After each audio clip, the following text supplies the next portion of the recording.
This channel does not promote any violent, harmful, or illegal activities. All content provided by this channel is meant for an educational purpose only.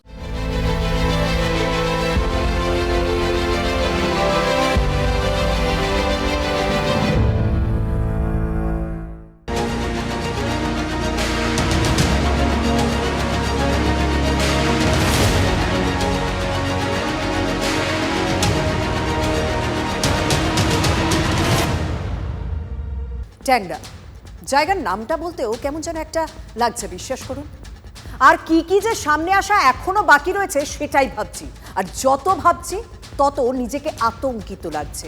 এও হয়, আজকে তো স্পষ্ট হয়ে গেল যে 3 জনের প্রাণ গেছে, মানে এক কিশোরী সহ বাড়ির 3 মহিলা, সেটা আত্মহত্যার কোনো কেসই নয়, খুন হয়েছে, 3 জনই খুন হয়েছে, ভাবতে পারেন। আর বাইরের কেউ নয়, পুলিশ সূত্রে খবর এই কাজ তাদের স্বামীদেরই। পরতে পরতে রহস্য ট্যাংরা কাণ্ডে। গলা কেটে খুন করা হয়েছে, হাতে শিরা কেটে খুন করা হচ্ছে, সেটা স্পষ্ট হচ্ছে। যেটা জানা যাচ্ছে যে আলাদা আলাদা ঘরেই আলাদা আলাদাভাবে খুন করা হয়েছে, অর্থাৎ 2 বউকে তাদের বেডরুমেই খুন করা হয়েছে। 2 ভাই ঠান্ডা মাথায় খুন করেছে, এটা একেবারে স্পষ্ট হয়ে গেছে, জলের মতো স্পষ্ট হয়ে গেছে। তাই পুলিশের একটা অংশ কিন্তু তারা মনে করছে যে এক্ষেত্রে এমনটাও হতে পারে যে 2 বউকে ঘুমের ওষুধের কড়া ডোজ দিয়ে, খাবারের মধ্যেই তাদেরকে কড়া ডোজের কোনো ঘুমের ওষুধ মিশিয়ে, যারা একেবারে নিস্তেজ পর্যায়ে। তার কারণ এটা কখনোই বাস্তবের সম্ভব নয়, কাউকে যদি হাতের শিরা জীবিত অবস্থায় কাটা হয়, সে চেষ্টা করবে বাঁচার, সে বাড়ি দোতলার ঘরে ঘটনা ঘটাচ্ছিল, সে দরজা খুলে বেরোবে, লোক জড়ো করার চেষ্টা করবে, কোনো না কোনোভাবে সে বাঁচার চেষ্টা করবে। এক্ষেত্রে সেই চেষ্টাটা হয়নি কেন? সেই চেষ্টাটা না হওয়ায় কিন্তু পুলিশকে ভাবাচ্ছে।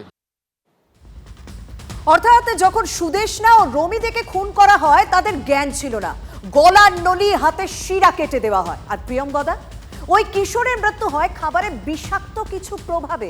সেটা কি ঘুমের ওষুধই? কারণ ইতিমধ্যে এটা স্পষ্ট যে পায়েসের সঙ্গে ঘুমের ওষুধ তারা সবাই খেয়েছিলেন, 6 জনে খেয়েছিলেন। কিন্তু সেটা কবে? তদন্তে এখনো পর্যন্ত উঠে আসা সূত্র যা বলছে, সময়টা সোমবার রাত 1:30টার পরই হবে। কারণ ওই সময় শেষবার বাড়িতে কথা বলেছিলেন দে পরিবারের ছোট বৌমা রমি। মায়ের সঙ্গে তার কথা হয়েছিল ফোনে রাত 1:30টায় শেষবার।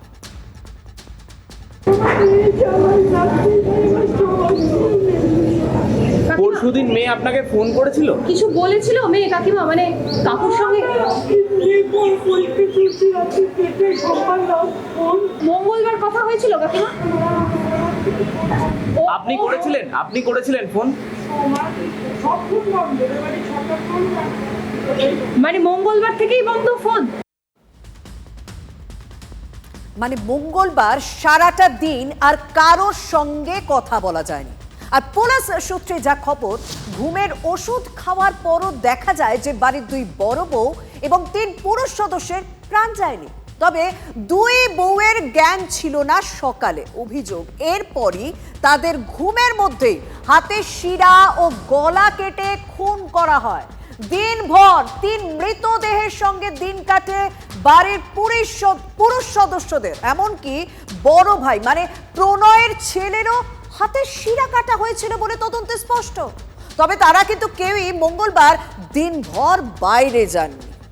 ভিতরে এত বড়, এত মারাত্মক কাণ্ড, অথচ বাইরে কেউ কিচ্ছুটি বুঝতে পারেননি। যেটা জানা যাচ্ছে পুলিশ সূত্রে, যে সেই সময়ের হিসেব ধরলে মঙ্গলবার দুপুর থেকে সন্ধ্যের মধ্যে এই হত্যাকাণ্ড ঘটানো হয়েছে ওই বাড়িতে, ট্যাংরার ওই বহুতল বাড়িতে ঘটানো হয়েছে। এবং তদন্তকারীরা বলছেন যে সন্ধ্যের মধ্যে এই খুন হয়েছে সে ব্যাপারে নিশ্চিত হয়ে যাওয়ার পরেও ওই বাড়ির 2 ব্যবসায়ী ভাই তারা কিন্তু সেই বাড়িতেই ছিল। কেন ছিল? তদন্তকারীদের অনুমান, তারা মনে করেছে যে সেই সময় যদি তারা বাড়ি থেকে চলে যায়, পালিয়ে যায়, বা ওই রকম বেপরোয়া গতিতে গাড়ি নিয়ে চলে যায়, তাহলে এলাকাবাসীর নজরে পড়তে হবে।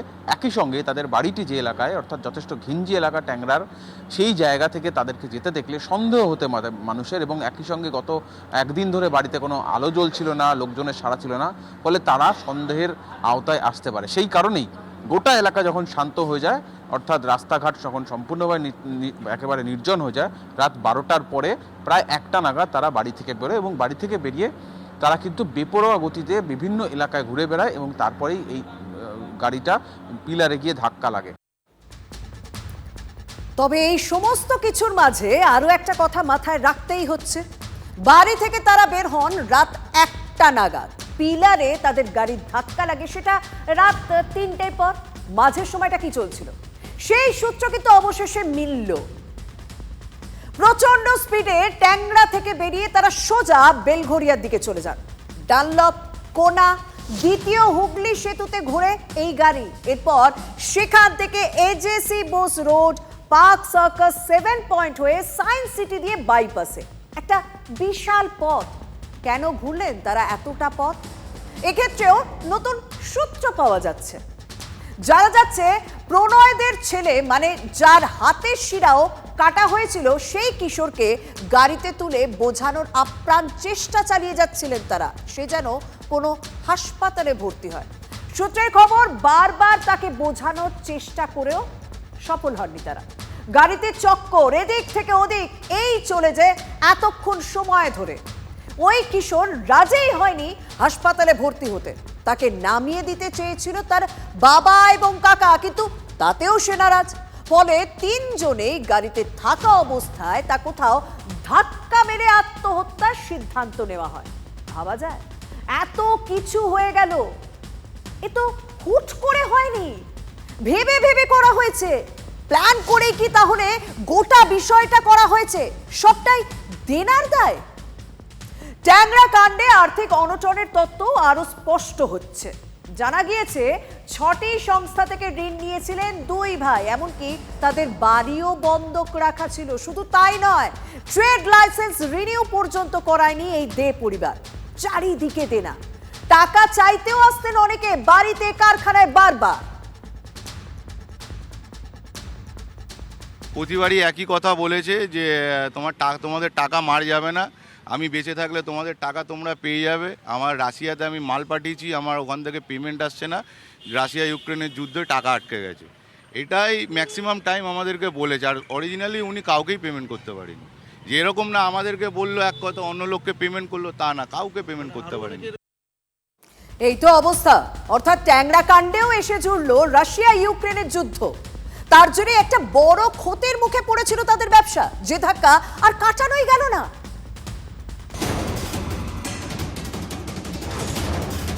আর্থিক সমস্যা তা এতটাই কোমর ভেঙে দিয়েছিল দে পরিবারের যে এভাবে সব শেষ করে দেওয়ার পথ নিতে হলো। এখনো পর্যন্ত যে তথ্য সামনে আসছে তাতে স্পষ্ট দিন দিন অবস্থা খারাপ হচ্ছিল। কারখানা চালানো মাথায় ওঠে, ট্রেড লাইসেন্স রিনিউ পর্যন্ত হয়নি।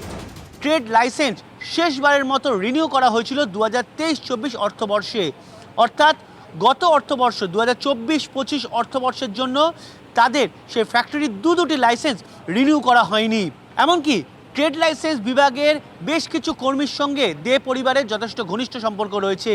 তাদের তরফে যেটা জানা যাচ্ছে, প্রসূন দে এবং প্রণয় দে নির্দিষ্টভাবে জানিয়েছিল যে তাদের ফ্যাক্টরি বা কাজকর্ম রীতিমতো মুখ থুবড়ে পড়েছে। কাজকর্ম লাটে, এদিকে খরচ খরচা বিশাল, দেনা পাহাড় প্রমাণ। বাড়িতে পাওনাদারদের লাইন পড়তে শুরু করেছিল। উনি রাশিয়ায় মাল পাঠিয়েছিলেন, রাশিয়া যুদ্ধ লেগে যাওয়ার পরে উনার ওখান থেকে পেমেন্ট আসা বন্ধ হয়ে যায়। ঠিক আছে, এইটা হচ্ছে প্রথম কারণ। এবং উনার অনেক টাকার মাল ক্যানাডিয়ান গ্লাভস তৈরি হয়ে উনার ফ্যাক্টরিতেই পড়ে আছে, ওটা এক্সপোর্ট হয়নি। ঠিক আছে, এই সব দিকে নানা দিকে রয়েছে। তারপরে আমি এটা শুনলাম, আজকে পেপারেও পড়লাম যে উনি নাকি আমেরিকার কোনো কোম্পানিতে মাল পাঠিয়েছিলেন, কিন্তু কোম্পানিটা ভুয়ো কোম্পানি। তো আমার চোখে দেখা 2023-এর পর থেকে পুরোটা টোটাল টালমাটাল হয়ে গেছে। তার মানে ব্যবসা ডুবেছিল সেটা স্পষ্ট। বাড়ি বন্ধ, কোটি কোটি টাকার দেনা, সবই বোঝা গেল। কিন্তু তারপরও রয়ে যাচ্ছে এমন অনেক প্রশ্ন যার এখনো কিন্তু কোনো উত্তর পাওয়া যায়নি। যেমন বাড়িতে সব মহিলার প্রাণ চলে গেল, খুন করা হলো, তারপর এরা ঠান্ডা মাথায় ভিতরে থেকে পরের প্ল্যানিং গুলো করে গেলেন। দিনে ব্যস্ত রাস্তায় কেউ বেরোলেন না, কখন বাইরে বেরোলেন? মাঝরাতের পর, চারদিক যখন ফাঁকা শুনশান। গাড়ি নিয়ে বেরিয়ে আরেক বাচ্চাকে হাসপাতালে নিয়ে যাওয়ার জন্য বোঝাচ্ছিলেন তারা।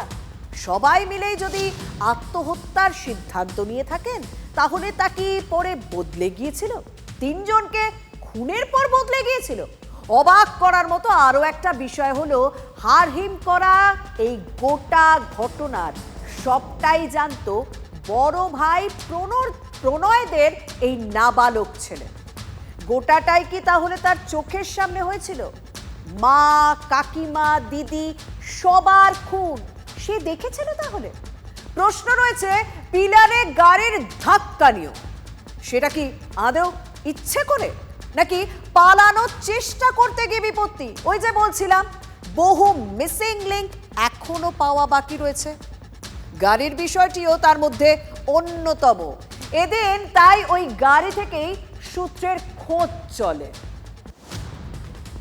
দে পরিবারের যে বিলাসবহুল গাড়িটি, সেই গাড়িটিকে উদ্ধার করে নিয়ে আসা হয় গড়ফা থানাতে এবং এখানেই সেই গাড়িটিকে রাখা ছিল এবং গাড়িটি কিভাবে ক্ষতিগ্রস্ত হয়েছে সেই ছবি আমরা দেখতে পাচ্ছি। ফরেনসিক বিশেষজ্ঞ যারা, তারা এই গাড়িটি খতিয়ে দেখেন, গাড়ি থেকে নমুনা সংগ্রহ করেন এবং সেক্ষেত্রে দুর্ঘটনার সময় এই গাড়ির গতি কতটা ছিল, এমনকি গাড়ির মধ্যে থেকে যে রক্তের নমুনা পাওয়া গেছে সেই নমুনাও তারা সংগ্রহ করেছেন। গাড়ির দুটি সামনের দিকে থাকা যে এয়ারব্যাগ রয়েছে সেই এয়ারব্যাগগুলো ফেটে সামনের দিকে বেরিয়ে এসছে এবং সেই সমস্ত নমুনাই কিন্তু ফরেনসিক বিশেষজ্ঞরা তারা সংগ্রহ করেছেন। তদন্ত সাপেক্ষ, এখন এগুলো কিছু বলার মতন স্টেজে নেই। অল দ্য প্যারামিটার যেটা দেখা দরকার। Thank you. যে বিষয়টা স্পষ্ট হতে চাইছেন তদন্তকারীরা, যে কোনো রকম যান্ত্রিক ত্রুটি থাকার কারণে এই দুর্ঘটনা, নাকি বেপরোয়া গতির কারণে নিয়ন্ত্রণ হারিয়ে পিলারে গিয়ে ধাক্কা মারার ফলেই এই দুর্ঘটনা হয়েছে কিনা, এবং দুর্ঘটনায় যারা ক্ষতিগ্রস্ত হয়েছেন তারা যেখানে ছিলেন তাদের কি অবস্থায় তারা ছিলেন, সিট বেল্ট বাঁধা অবস্থায় ছিলেন কিনা। কারণ প্রাথমিকভাবে ইতিমধ্যেই পুলিশ সূত্রে আমরা যেটা জানতে পারছি, দুর্ঘটনার পর পুলিশ যখন ঘটনাস্থলে পৌঁছয় তখন কিন্তু এই গাড়ির চালকের আসন এবং চালকের পাশে যে নাবালক ছিল তারা কেউই সিট বেল্ট বাঁধা অবস্থায় ছিলেন না। মানে ঘুরে ফিরে সেই হাজারো ধোঁয়াশা। ফোন নিয়েও কিন্তু একটা প্রশ্ন থাকছে। পুলিশের নজরে এখনো উদ্ধার হওয়া দে পরিবারের 6টি ফোন ও একটি ট্যাব। কেন দু ভাই নিজেদের ফোনগুলি বাড়িতেই রেখে যান, যাতে ট্র্যাক না করা যায় তাদের? সবটাই এখন খতিয়ে দেখা হচ্ছে এবং বাড়ির পুরুষ সদস্যরা যারা এখন হাসপাতালে ভর্তি তাদের কাছেই সব উত্তর রয়েছে। কবে মিলবে সেই সমস্ত উত্তর? প্রশ্ন এখন সেটাই। তবে এসবের মাঝে একটা কথা বলতেই হয়, হাত বাড়ালেও কিন্তু আজও বন্ধু পাওয়া যায়। দেখুন, আজ ফাল্গুন মাসে অকাল বৃষ্টিতে হিমশিম অবস্থা, আজ আবার মাধ্যমিক পরীক্ষা। একদিকে অঝোরে বৃষ্টি, অন্যদিকে পরীক্ষা কেন্দ্রে যাওয়ার ভাবনায় তখন পরীক্ষার্থীরা। ঠিক সেখানে হাত বাড়ালে বন্ধু, বন্ধু যখন পুলিশ।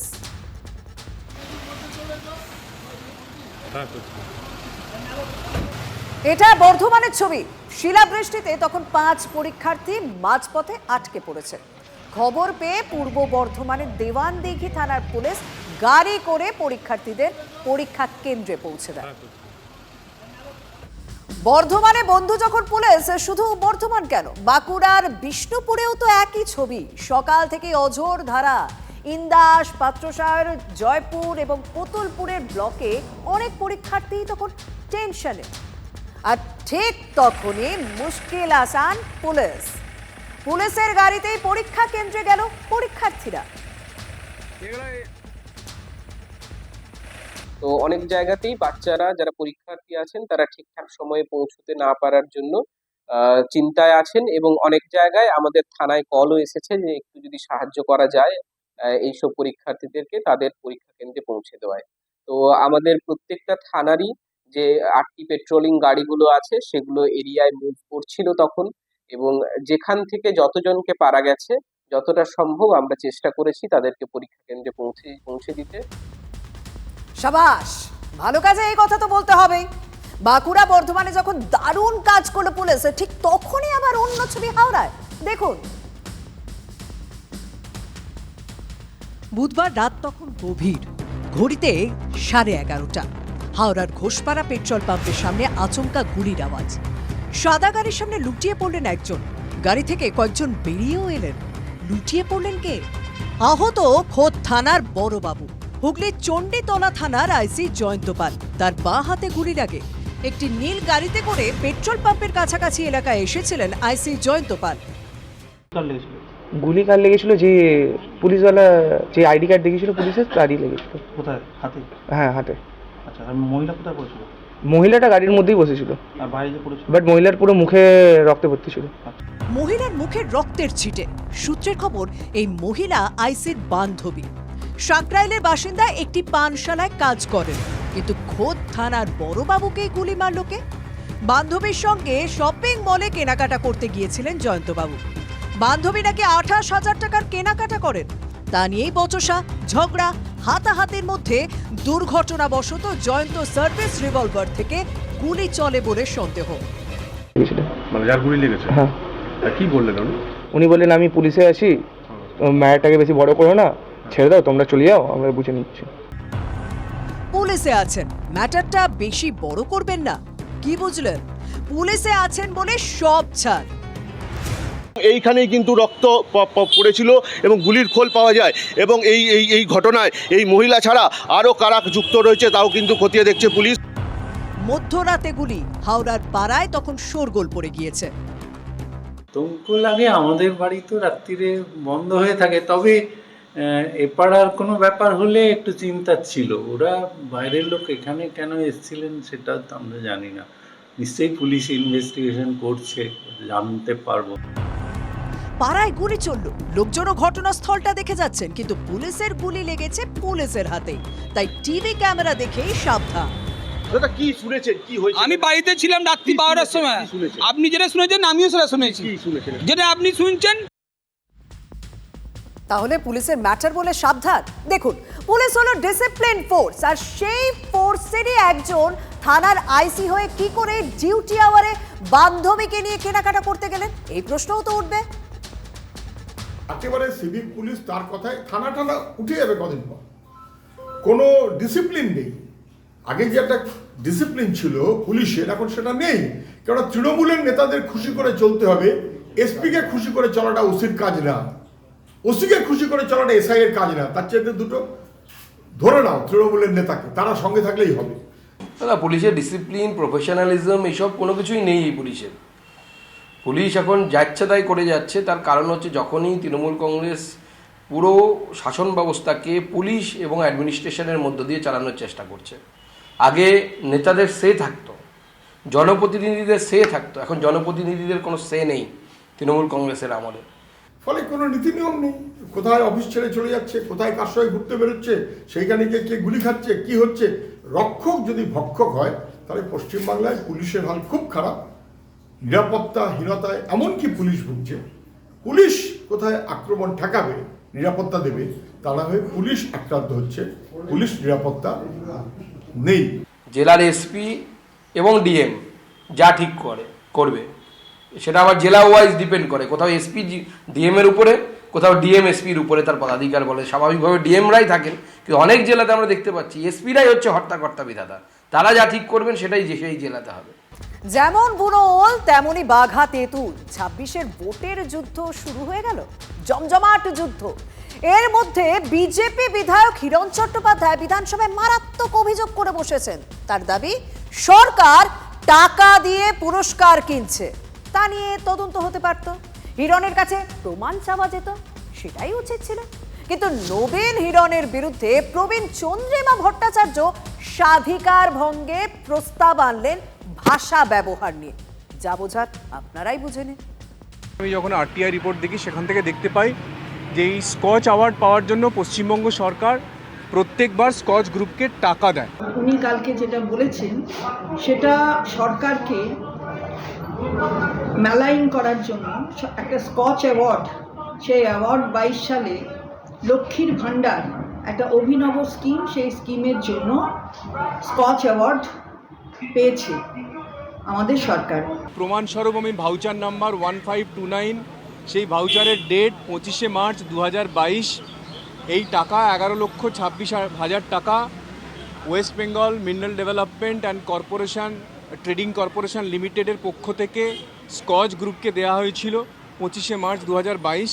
ভাউচার নাম্বার 1529, সমস্ত তথ্য তুলে ধরি। অর্থাৎ বলতে চেয়েছেন যে একটা ঘুষ দিয়ে ওই স্কচ অ্যাওয়ার্ডটা পাওয়া হয়েছে, তো সেটা মিসলিড করা হাউসকে।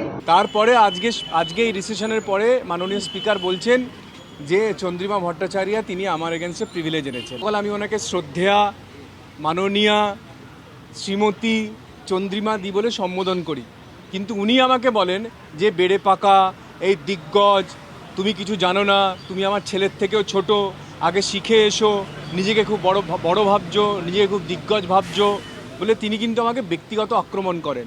একদিকে আমাকে মাননীয়া মাননীয়া মাননীয়া করে তারপরে বলবে যে মিথ্যা কথা বলছে, সেটা চিৎকার করে মিথ্যা কথা, আমাকে মিথ্যাবাদী বানাচ্ছেন, সেটা কি স্বাধিকার ভঙ্গের ব্যাপার নয়? তিনি বলতে পারেন কোনো অগ্রজকে, তিনি বলতে পারেন তার মাকে, আমি তো তার মাতৃস্থানীয়, তার কারণ হচ্ছে ওরা বললে আবার রেগে যায়। মাননীয়া চন্দ্রিমা ভট্টাচার্য আমার নামে প্রিভিলেজ এনেছেন এবং আগামী 24 তারিখের মধ্যে আমাকে লিখিতভাবে জমা দিতে হবে। আগামীকাল ভাষা দিবস, তার আগে গতকাল যে ভাষা সন্ত্রাস করলো তার জন্য নিশ্চিতভাবে স্বাধিকার ভঙ্গের নোটিশ আনার মনে হয়েছে আনার দরকার, তাই এনেছি। এই স্কচ গ্রুপের কাছ থেকে প্রায় 40টা অ্যাওয়ার্ড নিয়েছে এই পশ্চিমবঙ্গ সরকার এবং প্রত্যেকবার কোনো না কোনো ডিপার্টমেন্ট থেকে ঘুরিয়ে ঘুরিয়ে টাকা দেওয়া হয়েছে। তিস্তা তোরসা এক্সপ্রেসে আগুন, আতঙ্ক। শিয়ালদা থেকে আলুয়াবাড়ি যাওয়ার পথে বিপত্তি, হঠাৎই ধোঁয়া দেখে যাত্রীদের আতঙ্ক। হুড়োহুড়িতে ট্রেন থেকে নেমে পড়েন অনেকেই। মুর্শিদাবাদের সালার স্টেশনের কাছে এই বিপত্তি, কিছুক্ষণ দাঁড়িয়ে যায় ট্রেন, বিপদ কাটিয়ে পরে ট্রেন চলাচল স্বাভাবিক হয়। ট্রেনে বিপত্তি মুর্শিদাবাদের সালার স্টেশনে, ট্রেনে আগুন দেখেই হুড়োহুড়ি পড়ে যায়, অনেকে ট্রেন থেকে নেমেও পড়েন। বেশ কিছুক্ষণ দাঁড়িয়েছিল। শিয়ালদা থেকে আলুয়াবাড়ি যাওয়ার পথে এই ট্রেন তিস্তা তোরসা এক্সপ্রেসে আগুন, আতঙ্ক।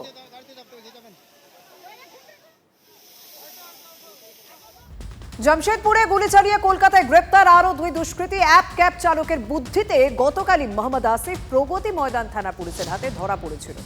পালিয়ে গিয়েছিল 3 জন। চিংড়িয়াটা যাদবপুর বিশ্ববিদ্যালয়ের ক্যাম্পাস থেকে আজ আরও 2 জনকে গ্রেপ্তার করল দক্ষিণ বিধাননগর থানা পুলিশ। ধৃতদের নাম মনোজ ও বিশাল বাড়ি। পুলিশের সূত্রে খবর, জামশেদপুরের বিষ্ণুপুর থানা এলাকায় গুলি চালিয়ে শিবম ঘোষ নামে এক ব্যক্তিকে খুন করে ধৃতরা। এরপর 4 অভিযুক্ত চলে যায় ঘাটশিলায়। সেখান থেকে ট্রেন ধরে পৌঁছয় সাঁতরাগাছি। স্টেশন থেকে বেরিয়ে সাপুরজি যাওয়ার জন্য অ্যাপ ক্যাব বুক করে। ধৃতদের ঘন ঘন ফোন আর অসংলগ্ন কথাবার্তায় ক্যাব চালকের সন্দেহ হয়। পুলিশকে বিষয়টি জানায়। এরপর 2 দিনে 3 অভিযুক্ত পুলিশের জালে, একজন এখনো ফেরার।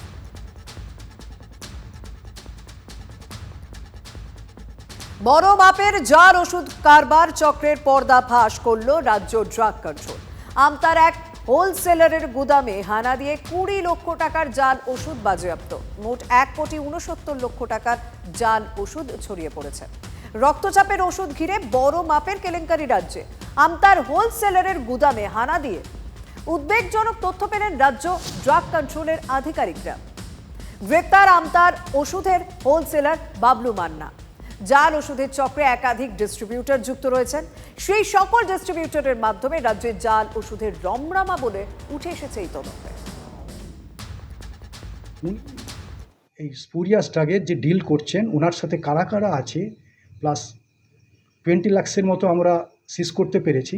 বাকি 1,66,00,000 রুপিজের মেডিসিন মার্কেটে ওনার সার্কুলেট হয়ে গেছে 1 মাসের মধ্যে, এখনও অবধি।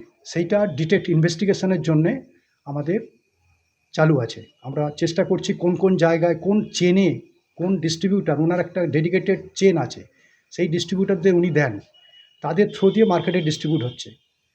সেইটা আমরা ইনভেস্টিগেশনে কিছু হোলসেলারের নাম পেয়েছি, আর ইনভেস্টিগেশন এখনও বাকি আছে। আপনারা বক্তব্য শুনলেন। আগেই টিভি9 বাংলা আপনাদের সামনে দেখিয়েছিল কিভাবে কিউআর কোড স্ক্যান করে এই ওষুধের জালিয়াতি চলছে। মোট 1,69,00,000 টাকা জাল ওষুধ ছড়িয়ে পড়েছে গোটা রাজ্যে। রক্তচাপের ওষুধ ঘিরে বড় মাপের কেলেঙ্কারি যে রাজ্যে হয়েছে তা ইতিমধ্যেই তদন্তে উঠে এসেছে। আমতার হোলসেলারের গুদামে হানা দিয়ে উদ্বেগজনক তথ্য পেয়েছেন রাজ্য ড্রাগ কন্ট্রোলের আধিকারিকরা। গ্রেপ্তার করা হয়েছে আমতার ওষুধের হোলসেলার বাবলু মান্নাকে। জাল ওষুধের চক্রে একাধিক ডিস্ট্রিবিউটর যুক্ত রয়েছেন, আর সেই সকল ডিস্ট্রিবিউটরের মাধ্যমে রাজ্যে জাল ওষুধের রমরমা বলে উঠে এসেছে এই তদন্তে। ভাবুন, রাজ্যে একাধিক জায়গায় এই জাল ওষুধ ছড়িয়ে পড়েছে। ওষুধ মানে প্রবীণ মানুষ, নবীন মানুষ অনেকেই এই ওষুধের উপর নির্ভরশীল, কিন্তু সেই ওষুধে যখন জাল চক্র চলে তখন স্বাভাবিকভাবে আমার আপনার প্রত্যেকের একটা আতঙ্কে থাকারই বিষয়। প্রত্যেকে ভয়ে রয়েছেন, কারণ কোন ওষুধ সঠিক কোন ওষুধ জাল তা আমাদের সাধারণ মানুষের পক্ষে বোঝা সম্ভব নয়, যে কারণে কিউআর কোড রাখা হয়। কিন্তু সেই কিউআর কোডেও কোথাও গাফিলতি হয়েছে, সেই কিউআর কোডেও কোথাও জাল হয়েছে, তা একাধিক তদন্তে কিন্তু ইতিমধ্যে উঠে এসেছে। বড় মাপের জাল ওষুধ কারবার চক্রের পর্দা ফাঁস করেছে ইতিমধ্যে রাজ্য ড্রাগ কন্ট্রোল। ইতিমধ্যে রাজ্যের বিভিন্ন জায়গায় কিভাবে এই চক্র কাজ করছে তা তদন্ত করে দেখা হচ্ছে।